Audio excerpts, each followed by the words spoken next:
Hello and welcome to the latest episode of Let's Talk ABM with me, Declan Mulkeen, CMO of account-based marketing agency Strategic ABM. ABM is one of the hottest B2B strategies right now, helping companies to win, grow and retain their most important accounts. This podcast allows me to spend some time talking to account-based marketing leaders about their ABM programs and share their insights with other B2B marketers, wherever you are on your ABM journey. Today I'm joined by Corrina Owens, who's the Senior ABM Manager at Gong. Corrina, thanks so much for joining us today. Thanks so much for having me. Happy to be here. Great. So let's talk, 30 minutes around ABM. So let's just kick off with a question around Gong. I'm a huge fan of Gong, and I think it's safe to say that you guys have kind of broken the B2B mold in terms of the kind of the work you're doing. The last couple of years, you've done Super Bowl advertisements. You're kind of changing things. So it must be a lot of fun working there at Gong, right? Yeah, it's really what I've been a fan of Gong since inception, both from just the amazing product I think they have, and I've used at companies prior, but also just to your point, they just finally made B2B not boring anymore and really made it human and accessible and inclusive. And it allows us, what you see on the outside is exactly what that creative experience is like on the inside. We're super creative, so many talented people here across all departments, and you really feel like you do have a voice that you can share. So yeah, it's been a lot of fun. Well, great stuff. So let's just continue that conversation around Gong. I obviously have seen that, obviously we're based in Europe, that you're also expanding rather hugely into Europe and growing the team enormously here. You may recall that we sent to you guys a video to celebrate the start of your European tour with some kind of cheesy 1980s music. How are things going there in Europe as well? Yeah, no, it was great. I loved seeing the tying Gong to the Beatles invasion. It was really, really smart. It's going great. It's insane how fast we're growing. We have, I think, over close to 50 people physically working across Europe. So no, the expansion's been great. Lots of marketing lessons and localization, as I'm sure you're very, very familiar with, that we're being mindful of. But it's been a really exciting time to see how we're kind of expanding into these new territories. Great. Okay, let's talk about you, Corrina. Obviously, we kind of chat, quite often on various posts and on LinkedIn, and we comment on each of those posts and other people's posts. So we kind of coincide. I wake up and I kind of, turn on LinkedIn and I see your post of yours there, and probably vice versa a little bit. But you've really kind of stepped up a little bit over the course of the last few months in terms of your output and the kind of conversations that you're generating. A couple of questions, really. One, what change have you, what's kind of triggered that change in your behavior? And secondly, how do you see that from an ABM point of view helping the work that you're doing there at Gong? Sure. So on a very personal level, I certainly understand how scary it is to put yourself out there. You worry about what others will think, the judgments they'll make, and it can unfortunately sometimes be a really big hindrance for people that should have the amplifier, the microphone. They end up not having it. And so for many reasons, I've just felt more and more inspired in my own personal life to just be my authentic self in every medium. So in my real life, in my work life, online. And I've just been, it's kind of been very freeing actually to post more. It starts to really break down those barriers and those judgments. So I definitely encourage people to try to not worry. It shouldn't be, about the fame or what you get out of it from that perspective. I think it's been really amazing to just get some personal messages too, private messages about how my content has helped them or made them feel more seen or helped them do their job better. So I think it all boils down to, I feel like there's actually meaningful change, as silly as that sounds, from some LinkedIn posts. So that makes me want to do it a little bit more. I forgot your second part. And the second part was with regards to ABM. How do you see that kind of social selling helping either yourself directly or indeed Gong with the work that you're doing there? Yeah, it's really crucial. Obviously, Gong, our main bread and butter audience is sales, and sales lives on LinkedIn. But even more than that, there's other communities that I make sure that I'm a part of so that I can hear their real voice, hear what really matters most to them, and just make sure I'm actively listening, but also actively responding when I can in a meaningful way. I always do encourage ABM marketers to connect with their accounts, both their direct buyer, but also who would be their peer at those accounts. So more often than not, a lot of the accounts that we're working that are in our target program for the year, I'm connected to my peers at those accounts, and I'll take calls with those peers as well. So always think about who you are as a persona to in your company and what that might look like and what that relationship could do if you actually try to bridge that gap at your target accounts as well. Yeah, I think that's excellent, and I think the kind of social selling and kind of peer to peer, which I know you're a huge fan of, is really really important in any kind of ABM program. So let's talk about ABM and Gong. So can you just Yeah. give us a brief overview of what that program looks like, industry, types of accounts, mix of programs? Yeah, we're doing quite a variety of programs here, from one to many to one to one. I think something that I've been a really big fan of lately, and I don't recall exactly where I heard this from, but I heard, it's important to, or sometimes you have to do the unscalable before you can scale.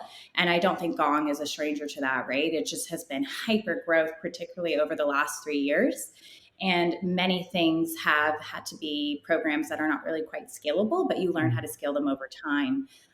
So some of the things that I've been the biggest fan of at ABM, at Gong, but anywhere, is to really look at it as how can you help later in the cycle versus just top of the funnel, which of course is important.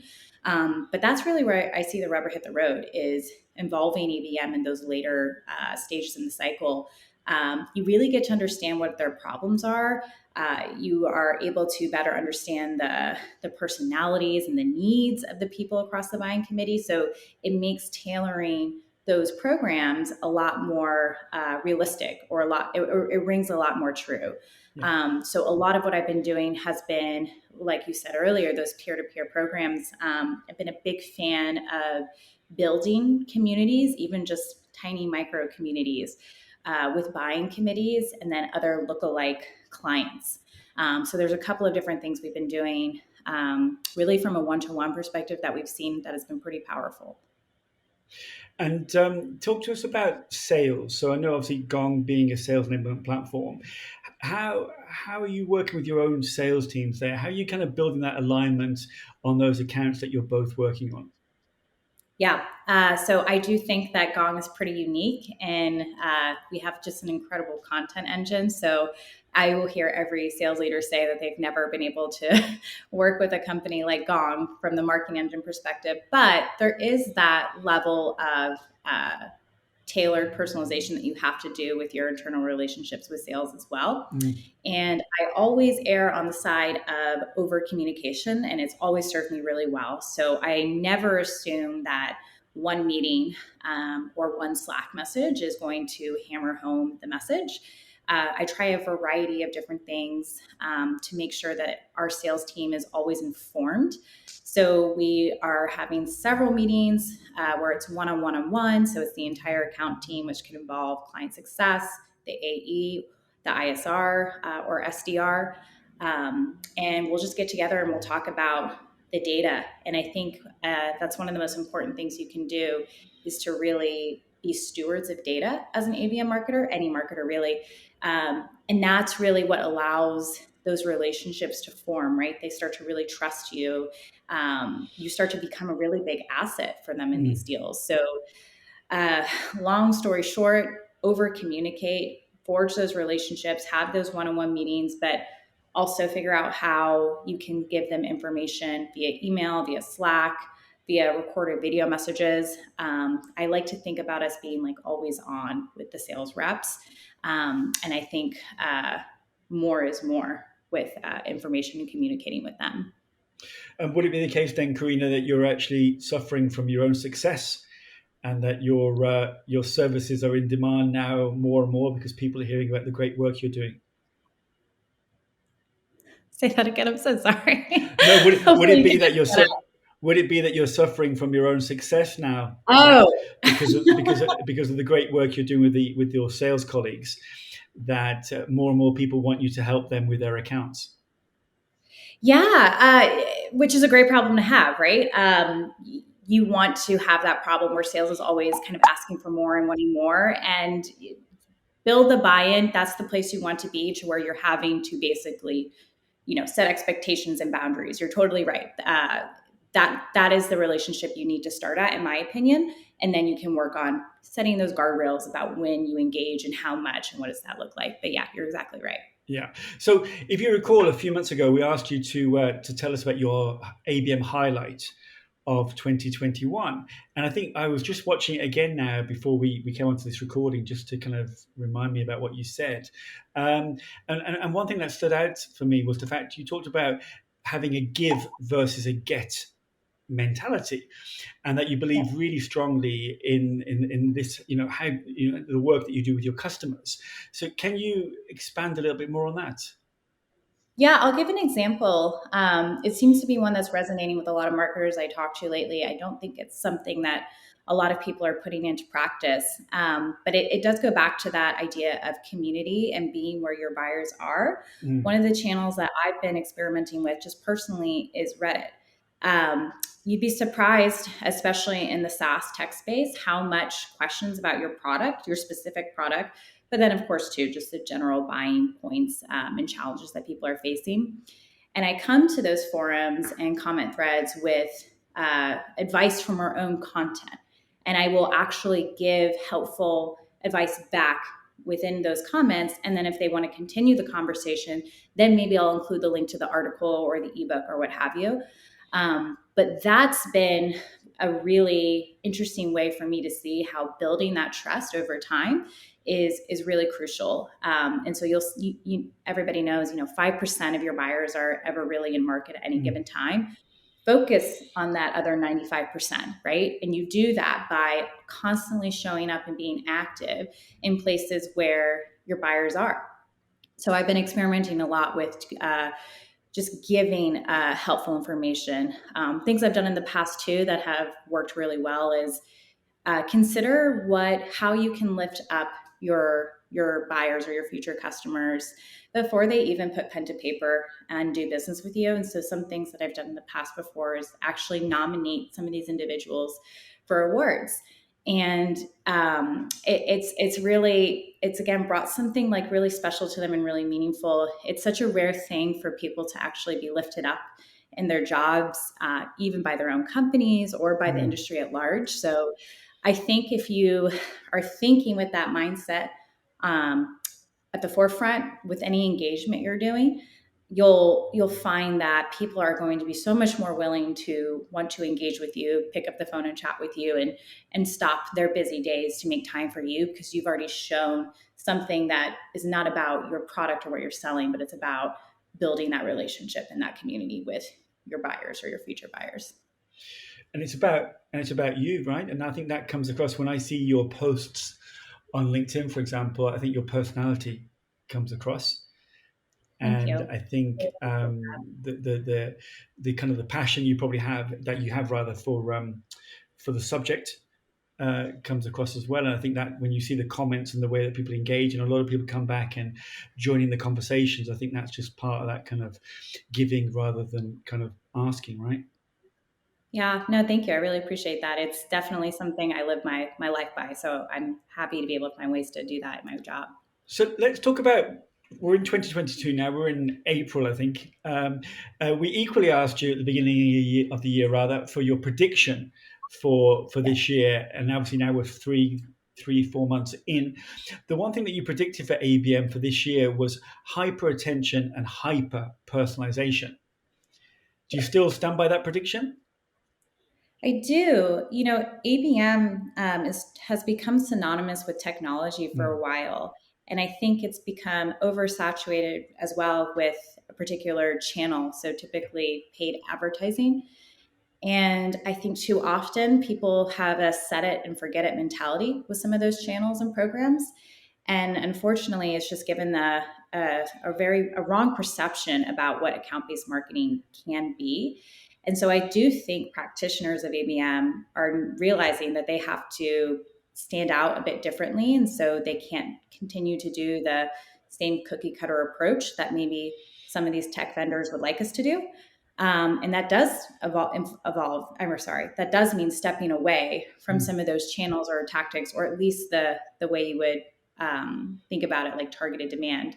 So I do think that's going to continue to be on the rise, because there's just so much more we have to do now that everybody's really moved to this digital selling space. There's so much more we have to do to stand out.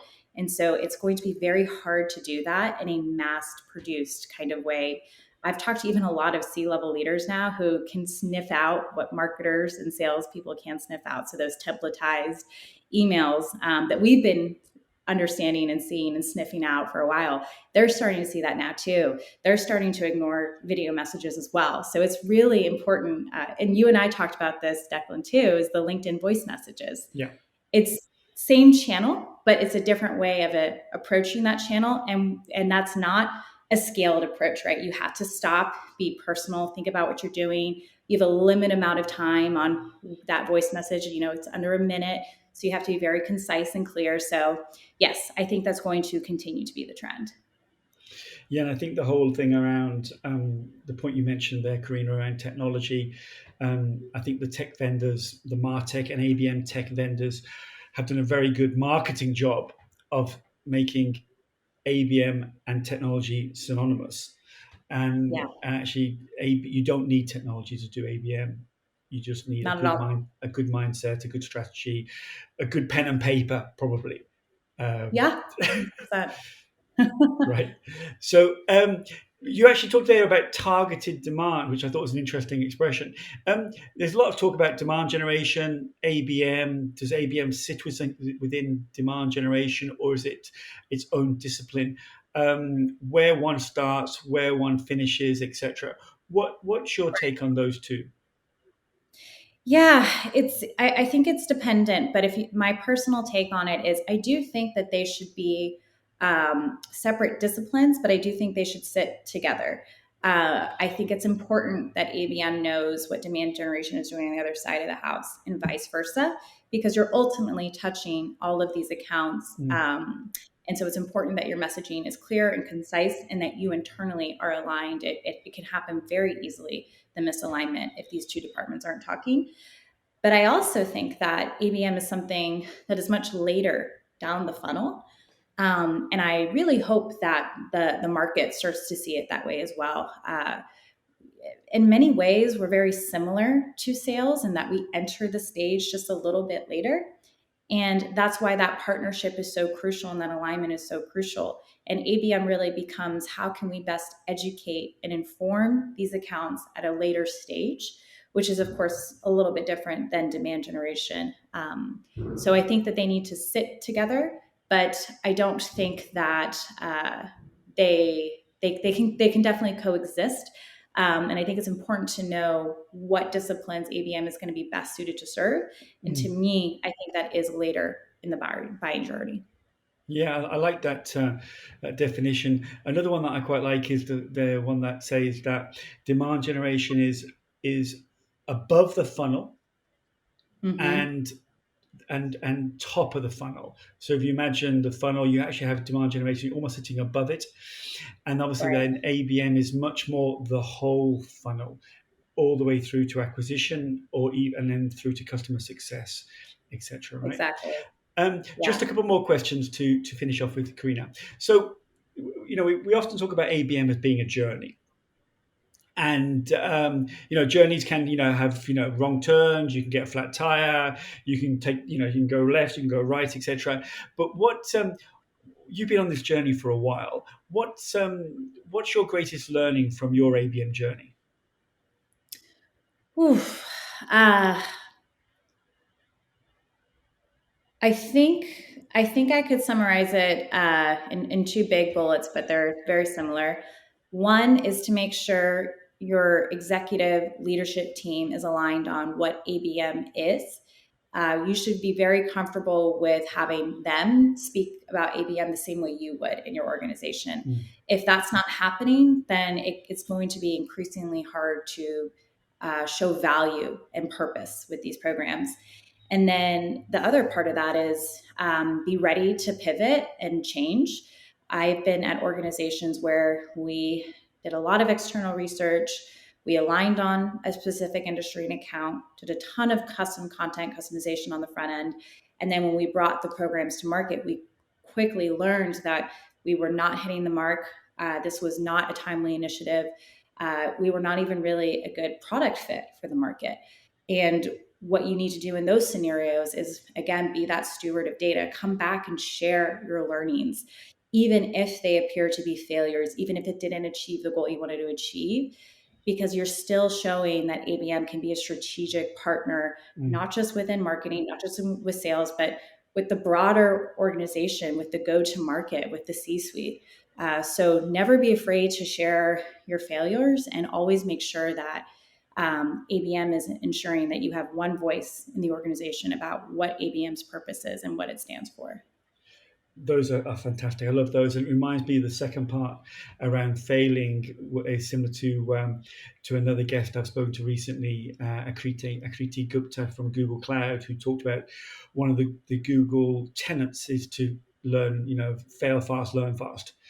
And I think that ties in nicely to ABM, where you have to be able to go with experimentation is a good thing. And I think the more that you learn and then bring that learning back and refine your program, the more successful you will be. So tied to that then, Corrina, what in your opinion is the hardest part of ABM? I think the hardest part of ABM is not being able to show revenue results quickly enough, which is often a struggle for marketing in general.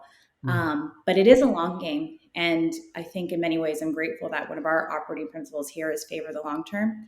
And you absolutely have to have that approach when you are launching these programs. They are very involved. They are very timely.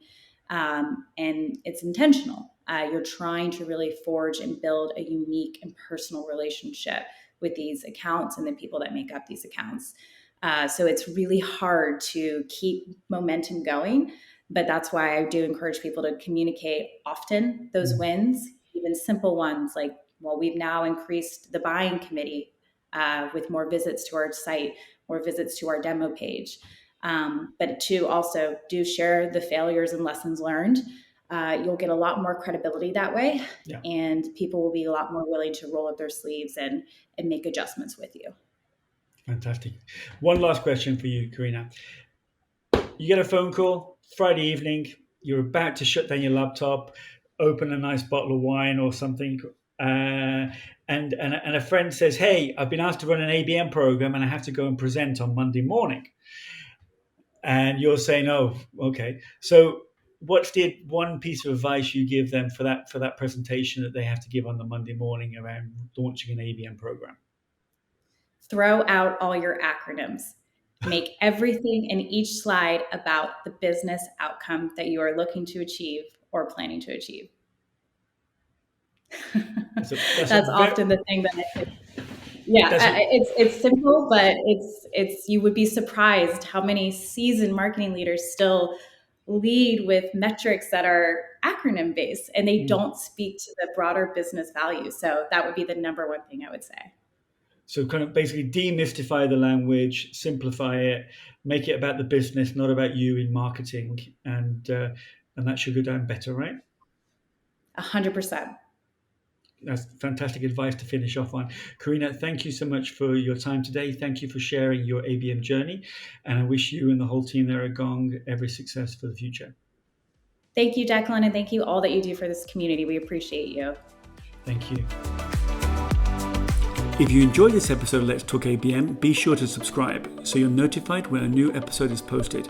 Feel free to rate and review this podcast. Thanks so much for listening.